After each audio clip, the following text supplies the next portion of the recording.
Introducing Rapido Cabs. Lowest price guaranteed anytime, every time. అందరికీ నమస్కారం. చాలా ఉత్సాహభరితంగా కేరింతలతోటి ఇక్కడ విచ్చేసినటువంటి కళాభిమానులకు, మా అభిమానులకు, హనుమాన్ అభిమానులకు ప్రతి ఒక్కరికి నా హృదయపూర్వక నమస్కారాలు. ముఖ్యంగా ఈనాటి ఈ హనుమాన్ ప్రీ రిలీజ్ ఫంక్షన్ రావడానికి దోహదపడినవి 4 కారణాలు. ఒకటి, ప్రత్యేకించి చెప్పనక్కర్లేదు, నా ఆరాధ్య దైవం. నేను చిన్నప్పటి నుంచి అన్నీ తానే అమ్మా నాన్నల తర్వాత అని అనుక్షణం నేను ప్రార్థించే ఆ హనుమాన్ని సెంట్రిక్గా తీసుకుని ఆయన గురించి తెలిపే ఒక సినిమా ఈ హనుమాన్. అదొక కారణమైతే, డైపర్లో వేసుకునే స్థాయి నుంచి ఈరోజు డయాసులు ఎక్కే స్టేజ్కి వచ్చాడు నా ముందంటే, అలా అంచెలంచెలుగా ఎదుగుతున్న తేజ సజ్జ ఒక కారణం. ఈ మధ్య ఈ ట్రైలరు, ఈ టీజరు, ఈ హనుమాన్ చూసినప్పుడు అందులో నాకు చాలా ఫినెస్, ఆ ఫైనాలిటీస్, ఆ విఎఫ్ఎక్స్ కానివ్వండి, కథ కానివ్వండి, ఆ సౌండింగ్ కానివ్వండి చాలా బాగుండి ఫస్ట్ టైం ఎవరి డైరెక్టర్ అని అడిగి తెలుసుకున్నాను. ఆ 3వ కాలం ఎవరంటే సురేష్ వర్మ. అండ్ అలాగే ఇవన్నీ తెలుసుకున్న తర్వాత నాకు అనిపించింది ఖచ్చితంగా ఈ సినిమా చాలా ఫైనెస్ట్ ఫిల్మ్ అవుతుంది అని తెలిసింది. ఆ తర్వాత కొద్ది రోజుల క్రితం వీళ్ళిద్దరూ నా దగ్గరకు వచ్చి ఈ సినిమాకి మీరు ముఖ్య అతిథిగా రావాలి అంటే అసలు ఏమాత్రం సమయం తీసుకోలేదు. ఖచ్చితంగా వస్తాను, మీతో ఉంటాను, అన్ని రకాలుగా నా ప్రోత్సాహం మీకు ఉంటుందని చెప్పేసి చెప్పడం జరిగింది. అండ్ నేను ఎప్పుడూ నా ఆరాధ్య దైవమైనటువంటి హనుమంతుడి గురించి ఎప్పుడు నేను చెప్పుకునే సందర్భాలు నాకు తారసపడలేదు, ఎక్కడ చెప్పుకోలేదు. కానీ ఒక్కొక్కసారి మనలో ఉన్న భక్తి చెప్పుకోవాలా అని నాకు అనిపిస్తుంటుంది, కానీ ఒక్కొక్కసారి చెప్పుకోవాలి అని కూడా నాకు తోస్తుంటుంది. ఎందుకంటే ఏ ఆంజనేయ స్వామిని నేను తలుచుకుంటూ చిన్నతనం నుంచి ఒక నిబద్ధతతో, ఒక క్రమశిక్షణతో, ఒక లక్ష్యంతో, ఒక ధ్యేయంతో ఈ రోజున ఈ స్థాయికి వచ్చానో, ఎవరి అండదండలు, ఎవరి ఆశీస్సులు నాకున్నాయని బలీగా నమ్ముతానో, ఆ స్వామి మీద ఒక కథ వస్తుంది అంటే అలాంటి స్టేజ్ మీద ఆయనతో నాకున్న అనుబంధాన్ని చెప్పుకోవాల్సినటువంటి సిచ్యువేషన్ ఉంది. చెప్పుకోవాలి, చెప్పడం ధర్మం. ఎందుకంటే ఇక్కడ ఉన్నటువంటి ఎంతోమంది యూత్ ఉన్నారు, టీవీల్లో వీక్షిస్తున్న వాళ్ళు మరి ఎంతో లక్షల్లో ఉన్నారు. వీళ్ళందరికీ ఒక ఇన్స్పిరేషన్, ఒక మోటివేషన్ ఉంటుంది. కాబట్టి ఇక్కడ చెప్పడం అన్నది అది ఒక హిందుత్వం గురించో లేకపోతే మరొక మతం గురించో అని చూసుకోకుండా ఒక ఇన్స్పైరింగ్ పర్సనాలిటీ మనల్ని ఎంత పైకి రావడానికి, మనల్ని అత్యంత స్థానం నిలబెట్టడానికి ఎలా దోహదపడతాడు, పూర్తిగా ఆయనకి మనం సరెండర్ అయిపోతే అన్న దానికి ఒక ఎగ్జాంపుల్గా ఈ హనుమంతుడు నేను తీసుకున్నాను. చిన్నప్పటి నుంచి ఆయనే నమ్ముకున్నాను. కాబట్టి అది మీరు కూడా ఎవరైనా సరే అలా నమ్ముకుంటే కనుక అలా స్థాయికి, ఉన్నత స్థాయికి వస్తారు. మీకు అది ఇన్స్పిరేషన్గా ఉంటుందన్న ధ్యేయంతో ఈ రోజు చెప్పాలనుకుంటున్నాను. ఇది చాలా మనసు అంతరాంతరాల్లో నుంచి నేను వెలిబుచ్చుతున్నటువంటి ఇది. మా ఇంట్లో ఎవరు దైవభక్తులు లేరు. నాన్నగారు కమ్యూనిస్ట్, ఆయన ఫోటోకి దండం పెట్టడం చాలా రేరు. ఎప్పుడైనా అమ్మ కోరిక మేరకు తిరుపతి వెళ్ళి ఆ స్వామి దర్శనం చేసుకుని వచ్చేసేవాళ్ళం తప్ప, శనివారం అమ్మ వెంకటేశ్వర స్వామికి దండం పెట్టేది తప్ప, అంతమించి ఎవరు ఫోటోలకు దండం పెట్ట కానీ, స్వాముల్ని కొలవడం కానీ, దేవుణ్ణి ప్రార్థించడం కానీ ఏమీ లేదు. అలాంటిది ఈ చిన్నతనం అంటే 7th క్లాస్ నేను చదువుతుండగా, అది పొన్నూరు, అక్కడ ఒక ఆంజనేయ స్వామి గుడి ఉండేది. ఆ ఆంజనేయ స్వామి గుడిలో నేను రోజు వెళ్ళి ఆంజనేయ స్వామి దండం పెట్టుకుని వస్తుంటాను స్కూల్ నుంచి వస్తూ. ఆ తర్వాత next year 7th class 8th class నేను బాపట్లలో చదివేవాడిని. ట్యూషన్ నాకు ఆంజనేయ స్వామి గుడి దాటుకుంటూ వెళ్ళాలి. తిరిగి వచ్చేటప్పుడు ఈవినింగ్ 8 ఎంత అవుతుండేది. కొంచెం చీకటిగా ఉండేది. ఇప్పుడు అంత బిజీగా అప్పుడు ఉండేవి కాదు కాబట్టి కొంచెం భయంగా ఉంటుండేది. కానీ ఆ హనుమంతుడు గుడి పక్క నుంచి వెళుతుంటే అందులో ప్రసాదాలు ఇచ్చే సమయం. ఆ వంక ఈ వంక ఆకలి అవుతుండేది. వెళ్ళి ప్రసాదం కోసం హనుమంతుడితో భక్తి ఏర్పడింది నాకు. అలాగా ప్రసాదం తీసుకుంటూ అక్కడే తింటూ ఆయా స్వామి ఆ పూజారి ఎవరైతే ఉన్నారో ఆయన చెప్పే విషయాలు ఆ హనుమంతుడి గురించి వింటూ అక్కడ హనుమాన్ చాలీసా ఆ పలకల మీద శిలా పలకల మీద రాస్తుంటే అవన్నీ ప్రాక్టీస్ చేస్తూ అలాగే తెలియకుండా నాలో ఆయన మీద భక్తిభావం అలాగ కుదిరిపోయింది.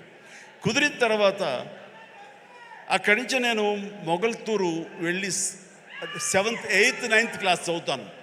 ఆ సమయంలో మా ఫ్రెండ్స్ తోటి బజార్లో వెళ్తుంటే మీకు గుర్తుండి ఉంటుంది, చాలామంది ఎవరైతే విలేజ్ నుంచి వచ్చారో వాళ్ళకి బాగా తెలుసు. రోడ్డు మీద ఒక చెక్స్ ఉన్నటువంటి ఒక ఇది వేసుకుని ఒక్కొక్క చెక్స్లో ఒక్కొక్క వస్తువుని ప్లాస్టిక్ వస్తువులు రకరకాల వస్తువులు పెట్టి ఒక క్యాలెండర్ ఉండేది. క్యాలెండర్ కింద మిఠాయిలు అతికించేవాడు. సో మనం 2 పైసలు 3 పైసలు ఇస్తే ఆ మిఠాయి మనకి ర్యాండమ్గా చింపుకోవచ్చు. అది ఓపెన్ చేస్తే ఇంత పెప్పర్మెంట్ ఉంటుంది. ఆ పెప్పర్మెంట్ వెనకాల ఒక నెంబర్ ఉంటుంది. ఆ నెంబర్ చూసుకుని చెక్స్లో చూసుకుంటే ఏ వస్తువు, అది ప్లాస్టిక్ దువ్వెన రావచ్చు, ప్లాస్టిక్ అద్దం రావచ్చు, ఒక్కోసారి ఏమీ రాకపోవచ్చు. అలా చూసుకుంటే నాకు ఒక క్యాలెండర్ వచ్చింది. ఆ క్యాలెండర్ ఇచ్చాడు. ఓపెన్ చేస్తే హనుమంతుల వారి క్యాలెండర్, ప్రసన్న ఆంజనేయ, గుండె చీల్చుకున్నది. ఆ హనుమంతుడు వాడు ఏ సమయంలో వచ్చిందో ఈ రోజుకి మా ఇంట్లో అది అలా కొలువై ఉంది. ఆంజనేయ ఫ్రేమ్ కట్టి అది పూజిస్తూనే ఉన్నాను గత ఎన్నో సంవత్సరాలుగా. దాదాపుగా నాకు 12-13 సంవత్సరాలు అప్పటి నుంచి. అంటే ఏంటో తెలీదు, హనుమంతుల వారి గురించి నేను ఆయన వెంటపడ్డానా, ఆయన మీద నాకు ఒక గురి కుదిరేసరికి ఆయన నా వెంటపడ్డారో నాకు తెలియదు. కానీ నా యొక్క జీవితంలో అంతర్భాగం అయిపోయారు. అది అంతటితో ఆగకుండా నేను 10th చదివే సమయానికి మా నాన్నగారికి ఎక్కడో పేరాల చీరాల అనే ఊళ్ళో నాన్న పనిచేసేవాళ్ళు. అక్కడి నుంచి నాన్నగారికి మాడుగులని ఉత్తరాంధ్రలో అయింది ట్రాన్స్ఫర్. అక్కడికి వెళ్ళటం నాన్నగారికి ఇష్టం లేదు. సో లాంగ్ లీవ్ పెట్టేశారు. ఆయన 3 monthsలో చాలా దిగాలు పడిపోయేవారు, ఒక డిప్రెషన్ గురయ్యేవారు. నాన్న అలా చూస్తే నాకు చాలా బాధ అనిపించేది. నాన్న, మీకు దేవుడి మీద నమ్మకం లేదు, కానీ మీరు హనుమంతుల వారిని హనుమాన్ చాలీసాని 108 సార్లు చదువుతూ అలా చేయండి. వితిన్ నో టైం మీరు అనుకున్న చోట మీకు ట్రాన్స్ఫర్ జరుగుతుంది అని చెప్పేసి 15 ఏళ్ల కుర్రవాడిగా 10th క్లాస్లో నాన్నకి చెప్తే ఆయన వింటారా వినరో, ఆయన పెద్ద దేవుడి మీద భక్తి లేదు అని కొంచెం టెన్షన్గా. అవునంటావా? జరుగుతుందా? చేద్దామా? చేయనా అంటే అప్పటికప్పుడు హనుమాన్ చాలీసా నేనే ఒక చిన్న కాగితం రాసేసి నాన్నకి వచ్చాను. నాన్న 2-3 సార్లు చదివారు. ఆ తర్వాత 108 సార్లు ఆయనకి చిట్టి గారెలు ఆయన మెళ్ళో వేసి 108 గారెల్ని, ఆ తర్వాత మార్నింగ్ నుంచి ఈవినింగ్ మధ్యాహ్నం వరకు అయిపోయింది. అలా చదివేవాళ్ళు. నమ్మండి నమ్మపోండి, నెల రోజుల లోపల ఆయనకి మళ్ళీ ఏ ఊరైతే కోరుతారో ఆ ఊరికి ట్రాన్స్ఫర్ అయిపోయేసరికి నాన్నకి విపరీతమైన నమ్మకం ఏర్పడిపోయింది. చెప్తుంటారు, నాకు గురువు ఎవరో కాదు, హనుమంతుడి పరిచయం చేసిన గురువు మా పెద్ద అబ్బాయి మా శంకర్ బాబు అని.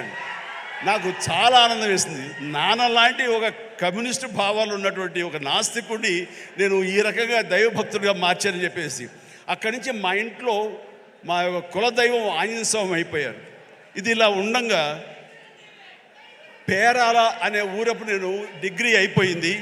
నెక్స్ట్ ఏం చేయాలి అనే ప్రయత్నంలో చెన్నై వెళ్ళి ఫిల్మ్ ఇన్స్టిట్యూట్లో జాయిన్ అవుదాం అనుకుంటుండగా మా పెరట్లో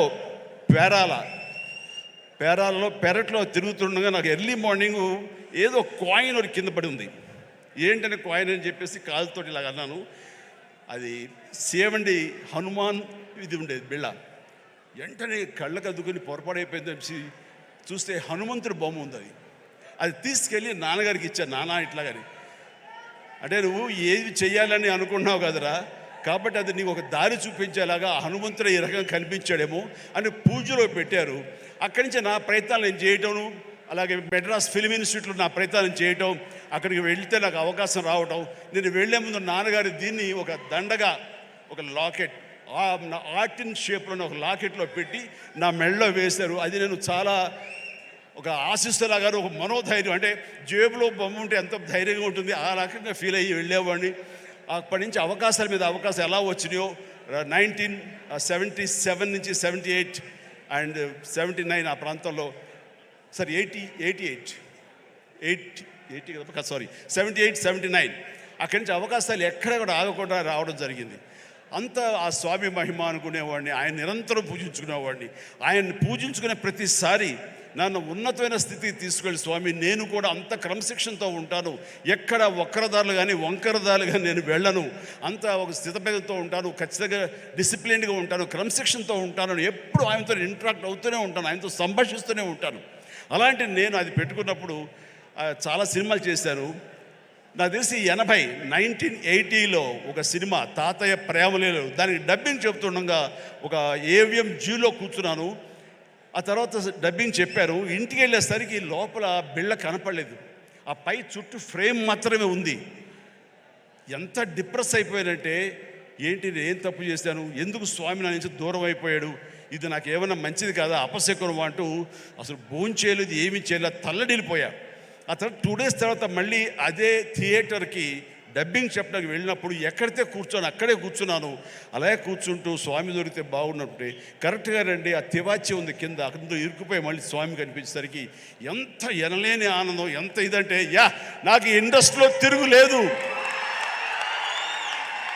స్వామి నన్ను పరీక్ష పెడుతున్నాడు అంతేగాని ఇంకోటి కాదు అంటూ, స్వామి నేను ఎప్పుడు వదలను అంటూ ఆయన్ని పెట్టాను. మా నాన్నగారికి చెబితే ఆయన అరే చుట్టూ కొంచెం క్లాంప్స్ లాంటివి పెడదాము, సోదరు అసలు కదలదు, ఆ స్వామిని కాంక్రీట్ చేసుకుని నీలో ఉంచేసుకుంటూ అవుతుందని చెప్పేసి నాన్న దాన్ని మళ్ళీ రీడిజైన్ చేసి వేశారు. మీరు అప్పటి నుంచి సినిమాలు చూస్తే, నా ఓల్డ్ సినిమాలు, ఆ లాకెట్ ఎప్పుడు నా మెడలో ఉంటుంది. నేను ఒక భేద క్యారెక్టర్ వేసినా సరే అది మెడలో ఉండకూడదంటే తీసి నడుము దగ్గర ఎక్కడో పెట్టినవాడు తప్ప, ఆయన నాకు దూరం అయిపోకూడదు బిగించి హోల్డ్ చేసి ఆ హనుమాన్ నేను ఇక్కడ పెట్టినవాడిని. ఆ తర్వాత 2000 ఇయర్లో నేను అన్నయ్య సినిమా చేస్తుండగా, అన్నయ్య సినిమాలో 2 క్యారెక్టర్లు, ఆట కావాలా పాట కావాలా, అది సిమ్రాన్తో చేసే ముందు ఒక చెట్టుకు నేను పట్టుకుని వేలాడుతుంటాను. నా ఆత్మారాముడు నన్ను లాగి నెట్టి ఆ అమ్మాయి వైపు నెడతాడు. నెట్టేప్పుడు ఇది హ్యాంగ్ అవుతుంది సార్, అడ్డుగా ఉందని కెమెరామెన్, బహుశా ఎవరు మన కెమెరామెన్ చోటకే నాయుడు ఆ మాట అనకపోయి ఉంటే ఇప్పుడే నా దగ్గర ఉండేది అనేసి అలాగా అని చెప్పి తీసేశారు. ఇలాంటి ఎవరో పక్కన ఉంటే పక్క వాళ్ళకి ఇచ్చేస్తాను. ఆ తర్వాత మర్చిపోయాను, కనపడలేదు. అయితే ఏదంటే లేదు ఎవరి దగ్గర లేదు, సరిగ్గా ఎత్తకంటున్నాను, ఎవరి దగ్గర లేదు. పోలే స్మాల్ ఒక 2 సవర్ల బంగారం అనిపించింది. ఏంటి తేడా, 80లోనేమో తల్లడిల్లిపోయాను, స్వామి నుంచి దూరం అయిపోయారని. అదే 2000 వచ్చేసరికి ఇట్స్ ఓకే, 2 సవర్ల బంగారం అనుకున్నాను. ఏమిటి అంటే నాకు ఈలోగొచ్చిన పరిణితి కానీ మనలో మెచ్యూరిటీ కానీ, భగవంతుడు అనేవాడు బాహ్యంగా ఉండడు, భగవంతుడు అనేవాడు మనలో అంతర్లీనం అయిపోతాడు, మనలో మమేకం అయిపోతాడు, మన అంతర్భాగం అవుతుంది. అది హనుమంతుడు అనేది మన యొక్క అంతరాత్మ తప్ప మరొకటి కాదు అని తెలుసుకోవడం నాకు అన్నేళ్ళు పట్టింది. అందుకని ఆ చిన్నతనంలో కౌలించుకోవడానికి ఫిజికల్గా ఉండాలి, పెద్ద అయిన తర్వాత మన మనసులో కళ్ళు మూసుకుంటూ ఆయన మనతో సంభాషించే లెవెల్కి మనం ఉండాలి. హనుమాన్ ఒక్కసారి కనుక మనల్ని ఆశీస్సులు అందించాడంటే జీవితాంతం వదలడు, మనలోనే నిబిడీకృతం ఉంటాడు, మనలోనే అంతర్లీనంగా ఉంటాడు. ప్రతి క్షణం మన ఆత్మ అంతరాత్మ ఆయన మనం కాపాడుతుంటాడు, మనల్ని నిర్దేశిస్తుంటాడు, మన మార్గ నిర్దేశం తెలియచెప్తుంటాడు అని నాకు అనిపించిన తర్వాత ఈ రోజు వరకు నాకు హనుమంతుడు అంటే పూజలు పునస్కారాలు ఏమి చేయను, ఏ గుళ్ళు గోపురాలు తిరగను. కానీ ఏదైనా సమస్య వచ్చినప్పుడు పడుకునే ముందు ఇలా ఉందని నా అంతరాత్మతో నేనే మాట్లాడుకుంటా, నా అంతరాత్మనే హనుమాన్తో నేనే మాట్లాడుకుంటాను. తెల్లవారు లేచేసరికి నాకు దానికి సమస్యకి పరిష్కారం లభిస్తుంటుంది. అట్లా నా జీవితం ఇంతవరకు సక్సెస్ఫుల్గా వెళ్ళటానికి బహుశా ఆ హనుమాన్, ఆ తెలియని అద్వితీయమైన అతీంద్ర శక్తి నన్ను కాపాడుతుంది, నడిపిస్తుంది నాకు అనిపిస్తుంటుంది. అట్లాగా ఈ రోజున ప్రతిదీ ఆ హనుమాన్ అనేదే నాలో అంతర్లీనంగా ఉంది, కానీ ఎక్కడ ఎప్పుడు చెప్పుకునే అవకాశం కలగలేదు. ఈ రోజు నాకు చెప్పుకునే అవకాశం నాకు ఈ హనుమాన్ సినిమా ఈ స్టేజ్ మీద కలిగింది. మీతో ఈ రోజున పంచుకుంటున్నాను. చాలా చాలా ఆనందంగా ఉంది. అండ్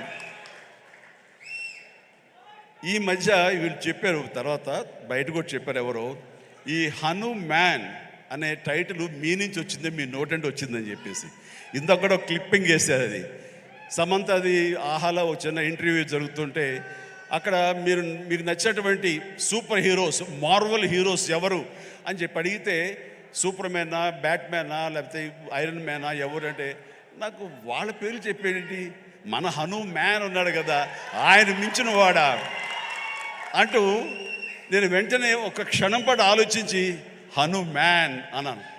అంది హనుమాన్, మా హనుమానే నాకు హనుమాన్ అని అనేసరికి చాలా చాలా మంచి అప్రిసియేషన్ వచ్చింది. చాలా బాగుంది అనిపించింది. నా మనసులో మాట అది. ఆ మనసులో నుంచి వచ్చేటువంటి ఆ మాటకి అంత వెయిటేజ్ ఉంది కాబట్టి ఇలాంటి ప్రశాంత్ వర్మ లాంటి వాళ్ళ యంగ్స్టర్స్ని అది ఆకట్టుకుంది. ఇదే మన సినిమా టైటిల్ ఎందుకు అవ్వకూడదని వాళ్ళు నిర్ణయించుకోవటం ఇది నాకు మరింత ఆనందంగా ఉంది. ఆ రకంగా స్వామి మీతో ఉన్నాడు, ఆయన ఈ టైటిల్ పెట్టాడు, ఆయనే మనకు అందరికీ స్ఫురించేలా చేశాడు. కాబట్టి ఖచ్చితంగా ఈ సినిమా ప్రేక్షకుల ఆదరణ పొందుతుంది అనటంలో ఎలాంటి సందేహం అక్కర్లేదు. ఇది ఎంత కష్టపడ్డారనడానికి, దీనికి ద బెస్ట్ ఫిల్మ్గా రాబట్టడం కోసంగా ఫస్ట్ గ్లిమ్స్ నుంచి కూడాను వావ్ ఏంటి సినిమాని, దాని సినిమా వైపు అందరూ ఆకర్షితులు అయ్యేలాగా చేయగలిగాడంటే కనుక ఆ పరిధానంలో ఆ అత్యంతం ప్రశాంత్ వర్మ తీసుకున్న శ్రద్ధాశక్తులే. కాబట్టి ప్రశాంత్ వర్మ మీ యొక్క కష్టం, మీ యొక్క ఇది ఆలోచనలు, అలాగే మన హీరో తేజ యొక్క కష్టం, అతని శ్రద్ధాశక్తులు ఇది వృధా కావు. ఎందుకంటే ఈ సీజన్ అనేది అంత మంచి సీజన్. ఎన్ని సినిమాలు వచ్చినా సరే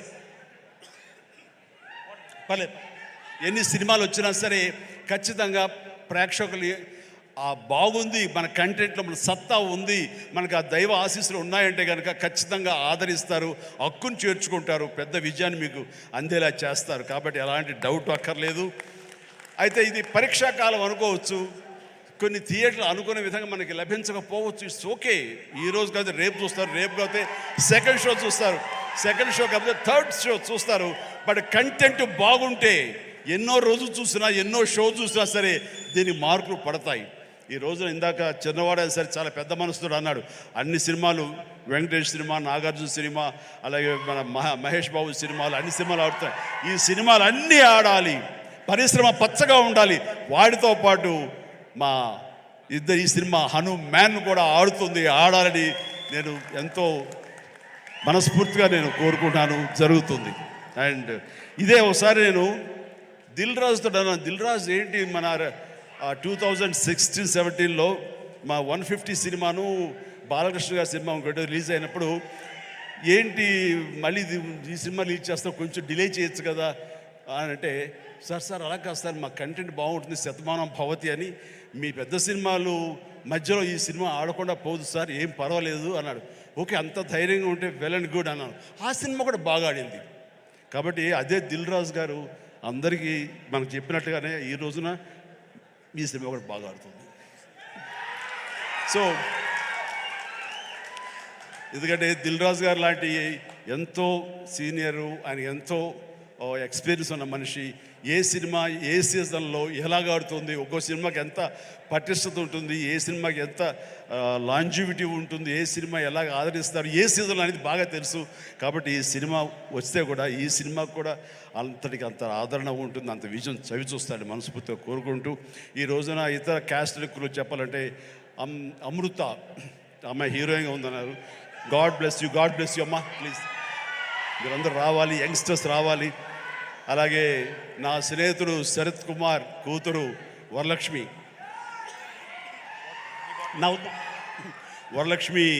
శరత్ కుమార్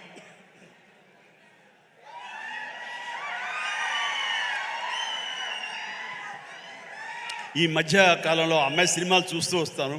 ఒక్కొక్క క్యారెక్టర్ ఒకలా చేస్తుంది. ఒక్కోసారి నాకే భయం వేస్తుంది, ఏంట్రా బాబు అని చెప్పేసి, అంత పవర్ఫుల్గా చేస్తుంది. ఈ కేటగిరీలో మనకి ఇంత యంగ్ అమ్మాయిలు అలాంటి పవర్ఫుల్ క్యారెక్టర్ చేసేవాళ్ళు ఎవరు లేరు. ఒక కొత్త జోనర్లో కొత్తగా ఉంటుంది. అండ్ ఇలాంటి వరలక్ష్మి లాంటి ఆర్టిస్టులు చూసిన తర్వాత కొన్ని క్యారెక్టర్స్ క్రియేట్ చేయబడతాయి.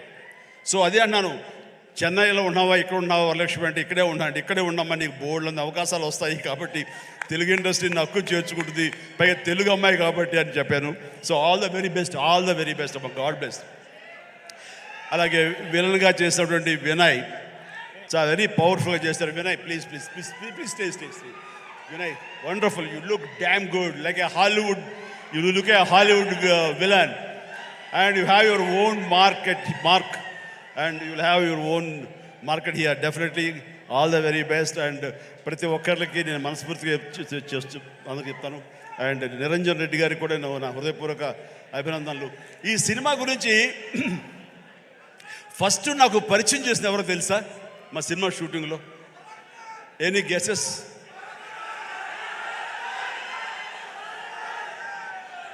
Getup scene.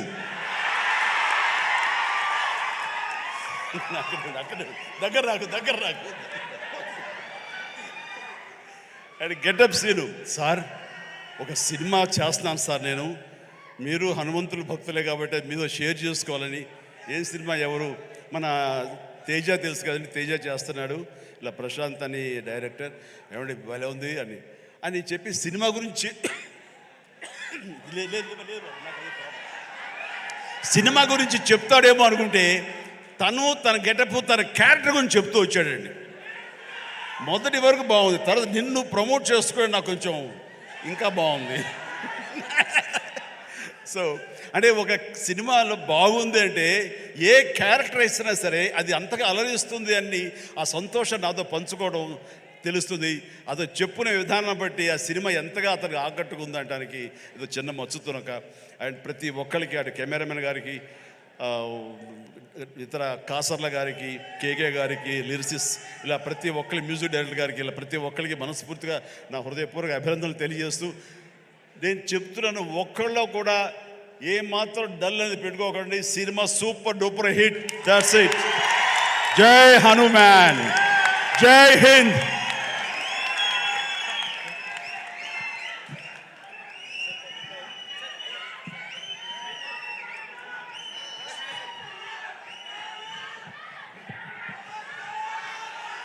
ఒక చక్కటి అనౌన్స్మెంట్ చేయండి, మీ నోట్తో చేస్తే బాగుంటుంది అని హీరో, ప్రొడ్యూసర్ గారు, డైరెక్టర్ గారు నాతో చెప్పారు. ఈ సినిమా రామమందిరం అన్నది ఇదే సమయంలో అక్కడ రావటం, దానికి మా అందరికీ ఆహ్వానం రావటం, రేపు 22వ తారీఖు మేము అక్కడికి వెళ్ళేందుకు అన్ని రకాలుగా సంసిద్ధం అవటం, ఇవన్నీ కూడా ఒక శుభ పరిణామం. ఆ సందర్భంగా వీళ్ళు ఏమన్నారంటే, మా సినిమా ఆడిన రోజులు వచ్చే కలెక్షన్స్లో ప్రతి టికెట్ పై 5 రూపీస్ రామమందిరం అయోధ్యకి ఇవ్వడం కోసం సమాయుత్తం అయ్యాడు అని చెప్తుంటే ఇది వండర్ఫుల్ అండి. మీ యొక్క స్వకార్యంతో పాటు దైవ కార్యానికి కూడా మీరు నడుము బిగించినందుకు ఆశీస్సులు నిండుగా ఉంటాయి. ఈ సమయంలో ఎవరు ఇతోధికంగా ఎంత ఇచ్చినా సరే డెఫినెట్గా ఇది ఒక బృహత్కర కార్యక్రమం, చరిత్రలో నిలిచిపోయేటటువంటి ఘట్టం ఈ రోజున రామమందిర నిర్మాణం. కాబట్టి మీ యొక్క ఆ పుణ్యం కూడా మీకు దక్కుతుంది, మీ అందరికీ అది వరం అవుతుందని కోరుకుంటూ విజయాన్ని సాధిస్తుంది అంటే ఎలాంటి సందేహం లేదు. God bless you all.